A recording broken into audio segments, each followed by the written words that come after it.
अच्छा, कई बार लोग ये सवाल करते हैं कि सर, जब मन पूरी तरह से नकारात्मकता से भर जाए, ऐसी स्थिति में हम क्या करें? जब पूरी तरह से नकारात्मकता से भर जाए तो ऐसी स्थिति में हम क्या उपाय अपनाएं? उसी के ऊपर पूरा साइंटिफिक सेशन में समर्पित कर रहा हूं, बहुत अच्छे समझना।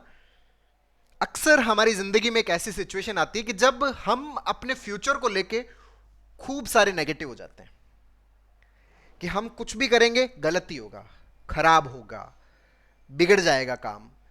पूरी नेगेटिविटी से गिर जाते हैं और उस नेगेटिविटी के कारण क्या होता है कि हमारा जो दिमाग है, हमारे दिमाग का नेचर है कि वो हमें प्रोटेक्ट करना चाहता है, वो हमें सुरक्षित करना चाहता है। हर प्रकार की नेगेटिविटी से वो क्या करना चाहता है? हमें प्रोटेक्ट करना चाहता है, सुरक्षित करना चाहता है।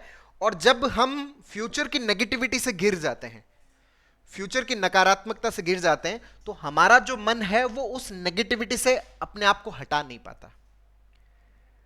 और क्यों नहीं हटा पाता? ये जो घटना है ये इवोल्यूशन के कारण ऐसा हुआ। इस संसार का सबसे डरपोक प्राणी ही बोलूंगा मैं, वो इंसान है। हाँ, बुद्धिमान है, लेकिन डरपोक प्राणी जो है वो इंसान ही है। दूसरे जितने भी जानवर हैं, चाहे शेर है तो उसके पास में बहुत तगड़ी जबड़ों की, पंजों की ताकत है, हाथी के पास में खूब सारा वजन है, जिराफ के पास में खूब सारी हाइट है, बंदर के पास में खूब सारी स्पीड है, सांप के पास में जहर है। लेकिन इंसान के पास में ऐसी कोई भी चीज नहीं है। ना उसके नाखून तेज, ना उसकी टांगों में इतनी ताकत कि वो भाग के अपने आप को बचा ले। तो इवोल्यूशन से एक ऐसी चीज इंसान के अंदर डेवलप हुई है जो उसको प्रोटेक्ट कर सकती है, जो उसको बचा सकती है, वो है उसका दिमाग। हमारा जो दिमाग है वो डेवलप इसी कारण से हुआ क्योंकि हमारे अंदर और कोई मजबूत चीज नहीं थी जो हमारे जीवन को प्रोटेक्ट कर सके। ना स्पीड है, ना दांतों में इतनी ताकत, ना नाखून हमारे इतने नुकीले। तो इवोल्यूशन से, उद्विकास से हमारे अंदर जो हमारा ब्रेन है वो डेवलप हुआ, जो हमें प्रोटेक्ट कर सकता है, जो हमें बचा सकता है। तो हमारे भीतर जो हमारा हथियार है, वो हथियार क्या है? हमारा दिमाग। तो हथियार हमेशा किससे बचाता है? इनसिक्योरिटीज से, डर से, नकारात्मकता से। तो ब्रेन का एक नेचर है, जहां पे भी इसको इनसिक्योरिटी दिखती है, ये उस इनसिक्योरिटी को ठीक करने में लग जाता है। इसको इस चीज से कोई लेना देना नहीं है कि वो इनसिक्योरिटी रियल है या वो इमेजिनरी है। वो इस चीज में डिफरेंस नहीं कर पाता। वो तो बस उसके ऊपर अटक जाएगा। अगर रियल इनसिक्योरिटी है तब भी दिमाग उसके ऊपर अटक जाएगा, और अगर इमेजिनरी इनसिक्योरिटी है तब भी दिमाग उसके ऊपर अटक जाएगा। अच्छा, रियल और इमेजिनरी में अंतर कैसे? अगर रियल है तो उसका कोई ना कोई सॉल्यूशन आ जाएगा, लेकिन इमेजिनरी का तो कोई सॉल्यूशन आएगा ही नहीं। तो रियल के अंदर अगर दिमाग थोड़ी देर लगा भी तो वहां से थोड़ी देर बाद में मुक्त भी हो जाएगा, लेकिन इमेजिनरी से हमारा दिमाग मुक्त नहीं हो पाता। क्यों? क्योंकि इमेजिनरी प्रॉब्लम्स का कोई सॉल्यूशन है ही नहीं।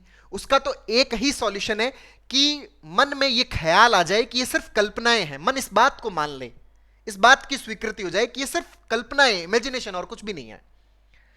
तो ऐसी स्थिति में हमारा जो मन है वो उस नेगेटिविटी के ऊपर क्या होता है? अटक जाता है। मान लीजिए कि मैं फ्यूचर के प्रति अगर नेगेटिव हो गया, मेरे अंदर अगर फ्यूचर को लेकर बहुत ज्यादा इनसिक्योरिटीज है, तो अब मन कहां अटकेगा?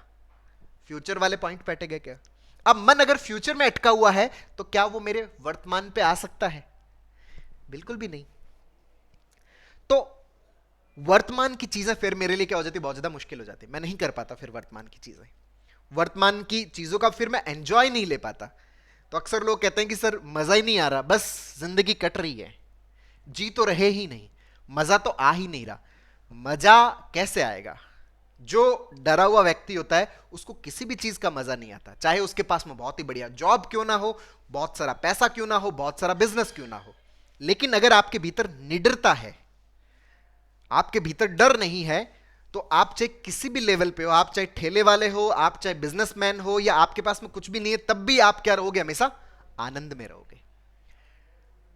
सिर्फ इतना ही अंतर है कि डर है या डर नहीं है। तो जब हमारे भीतर ऐसी स्थिति आती है कि नहीं, हम फ्यूचर की बहुत ज्यादा नेगेटिविटी से गिर जाते हैं, नकारात्मकता से गिर जाते हैं, जिसके कारण हम अपने वर्तमान में नहीं रह पाते, उस परिस्थिति में हम क्या करें? उसके ऊपर भगवत गीता का एक बहुत ही प्यारा सा सूत्र है, बहुत ही प्यारा सा। भगवत गीता में जब ये हो गया था कि कौरवों और पांडवों के बीच में महाभारत का युद्ध होगा, अर्जुन जो है वो दोनों सेनाओं के बीच में आ जाते हैं। और अर्जुन को जब पता चलता है कि भाई सामने वाली जो सेना है उस सेना के अंदर मेरे ही परिवार के लोग हैं, है ना। तो मैं लड़ूंगा तो वो लोग अगर मरेंगे तो मुझे कुल हत्या का पाप लगेगा। पाप लगेगा मतलब मेरे लिए युद्ध क्या है, नेगेटिव है। अगर मैं इनसे लड़ूंगा तो ये सारे मरेंगे तो इन सबका पाप मुझ पे लगेगा, तो ये मेरे लिए युद्ध नेगेटिव है। तो उसके दिमाग में खूब सारी नेगेटिविटी इकट्ठा होने लग गई थी और उस नेगेटिविटी की वजह से वो स्ट्रेस में आ गया। तब उसने भगवान श्री कृष्ण को कहा कि माधव मेरे हाथ से तो गांडीव है वो छूट रहा है, मेरे हाथ कांप रहे, मेरे पांव कांप रहे, मैं अब इस युद्ध में ज्यादा देर तक टिका नहीं रह सकता, मेरे दिमाग में इतने भयंकर भयंकर ख्याल आ रहे हैं। तब भगवान श्री कृष्ण बहुत ही प्यारा सा सूत्र उसको देते हैं कि अर्जुन तू इस युद्ध को सिर्फ युद्ध के हिसाब से लड़, इसको युद्ध को फिर युद्ध के हिसाब से लड़, इसमें हार जीत पाप पुण्य इन सारे एलिमेंट्स को क्या रख, साइड में रख। अपने मन के अंदर हार जीत, जैसे खेल जो है वो खेल की भावना से खेल कि बस खेल साइड में रख, खेल का कार्य कर दूं मैं। जैसे स्टूडेंट वो पढ़ाई कर रहा होता है तो मन में क्या कि यार अपना में नहीं हो पाएगा, अपना तो यूपीएससी में नहीं हो पाएगा। तो अब जब ये नेगेटिव सिद्धांत को अपनाना पड़ता है कि मैं बस पढ़ क्यों रहा हूं, ताकि मेरी बुद्धि का विकास हो जाए। तो बस मैं अपनी बुद्धि के विकास के लिए मैं क्या कर रहा हूं, पढ़ाई कर रहा हूं। पढ़ाई को सिर्फ पढ़ाई के पर्पज से कर रहा हूं। मुझे कोई आईआईटीएन बनूं ना बनूं, डॉक्टर बनूं ना बनूं, यूपीएससी हो ना हो, बस पढ़ाई को मैं पढ़ाई के हिसाब से कर दूं। तो युद्ध जो है वो युद्ध के लिए बस लड़ ले, हार जीत इसको साइड में रख, पाप पुण्य इसको साइड में रख। ये सब बाद की बातें, जब होगा तब देखा जाएगा। अभी सिर्फ युद्ध को युद्ध के लिए लड़। तो हम जो पढ़ाई कर रहे हैं सिर्फ पढ़ने के लिए बस पढ़ाई कर लें, अपनी बुद्धि के विकास के लिए पढ़ाई कर लें।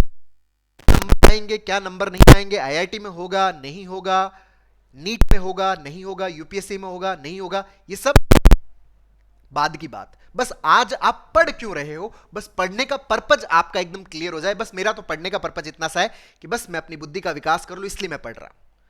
अगर इस चीज कि बस आज का जो अभी का जो है बस मैं अभी का अच्छे से कर लूं, फ्यूचर देखा जाएगा। माउंटेन द मांझी के अंदर एक बहुत प्यारा सा स्टेटमेंट है। जब मांझी से एक पत्रकार पूछता है, जब वो पहाड़ को तोड़ रहा होता है, कि ये पहाड़ तो 5 किलोमीटर तक आप इस पहाड़ को तोड़ोगे, आपको लगता है आप इस पहाड़ को तोड़ पाओगे? सा जवाब देता है कि मुझे नहीं पता कि भाई ये पहाड़ मैं तोड़ पाऊंगा या नहीं तोड़ पाऊंगा। मैं तो बस पूरे दिन का एक छोटा सा लक्ष्य लेके आता हूं कि मेरे सामने ये जो 10 पत्थर हैं, बस मैं इन 10 पत्थर को तोड़ दूं, इसके अलावा मुझे और कुछ नहीं करना, बस ये 10 पत्थर मैं तोड़ दूं।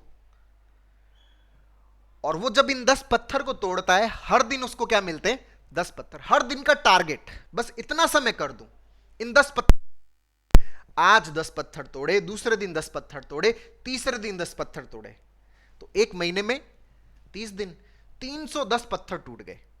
और अगर पहले दिन सोचे कि अच्छा ये 310 पत्थर कैसे टूट, 300 पत्थर कैसे टूट गए, लेकिन अगर आप कंप्लीट कर लेते हो आज का, बस अभी का, मेरा आज का क्या, आज को मैं अच्छे से जी लूं, यही चीज हमें अपने जीवन में अपनानी होती है कि बस आज का जो पार्ट है, अभी का जो मोमेंट है, उस मोमेंट को मैं क्या कर लूं, पूरा का पूरा जी लूं।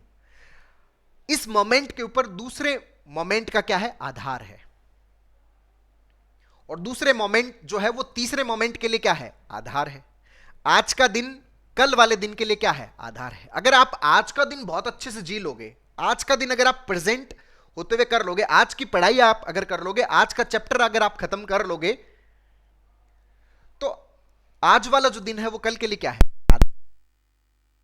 कल थोड़ा और कर पाओगे, परसों थोड़ा और कर पाओगे, उसके अगले दिन और कर पाओगे। धीरे धीरे करने की क्या हो जाएगी, हमारे अंदर आदत डेवलप हो जाएगी। 2-3 सप्ताह तक जब करेंगे तो करने की हैबिट डेवलप हो जाएगी, आदत डेवलप हो जाएगी। बस आज वाला काम, अभी वाला काम, वो करने की हम क्या कर लें, एक छोटी सी शुरुआत कर लें, एक कदम रख लें। ये पहला कदम ही सबसे इंपॉर्टेंट है।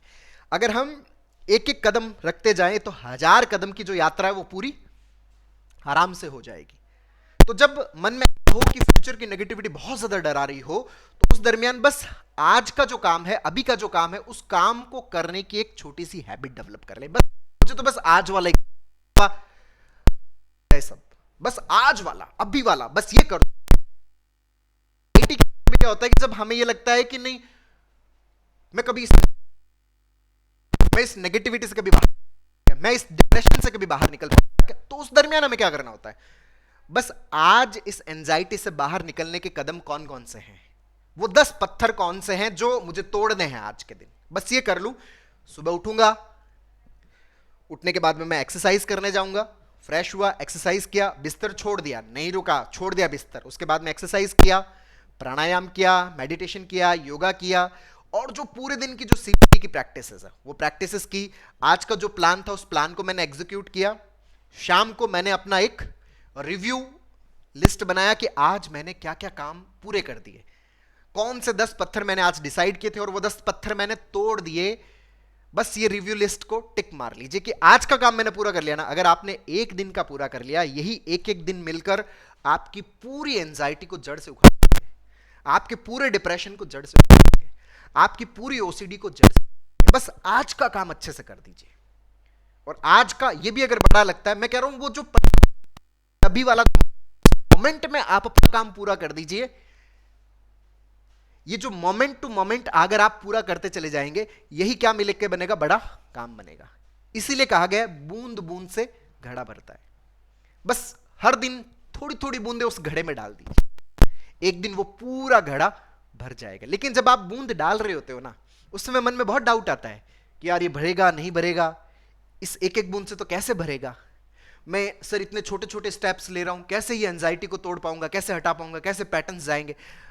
वो सब बाद की बात है। आप तो बस डेली का टास्क, उसको डेली का जो काम है उसको पूरा कर दीजिए, टोटली खत्म। तो आपको ये वीडियो पसंद आया होगा, नीचे कमेंट बॉक्स में लिखकर। यूट्यूब चैनल DRK TV को सब्सक्राइब नहीं किया तो प्लीज उसे सब्सक्राइब करें ताकि मेरे नए वीडियो का नोटिफिकेशन आप तक सबसे पहले पहुंचे। दोस्तों, हम लोगों ने ये जो फ्यूचर की नेगेटिविटी, पास्ट की नेगेटिविटी, जो वर्तमान से न जुड़ पाना, जो ये डिफरेंट डिफरेंट टाइप की जो साइकोलॉजिकल प्रॉब्लम्स है, चाहे वो एंजाइटी की, ओवर थिंकिंग की, नेगेटिव थिंकिंग की, OCD की, डिप्रेशन की, इन सबको हम कैसे पूरी तरह से खत्म कर सकते हैं, इसके ऊपर स्टेप बाय स्टेप लर्निंग का एक पूरा वर्कशॉप लॉन्च किया हुआ है, जिसका लिंक नीचे डिस्क्रिप्शन में है, जिसको आप अपने भीतर इंस्टॉल करके अपनी इन प्रॉब्लम्स को पूरी तरह से खत्म करने में बहुत अच्छे से मदद ले सकते हो। बहुत बहुत धन्यवाद दोस्तों। जय हिंद, जय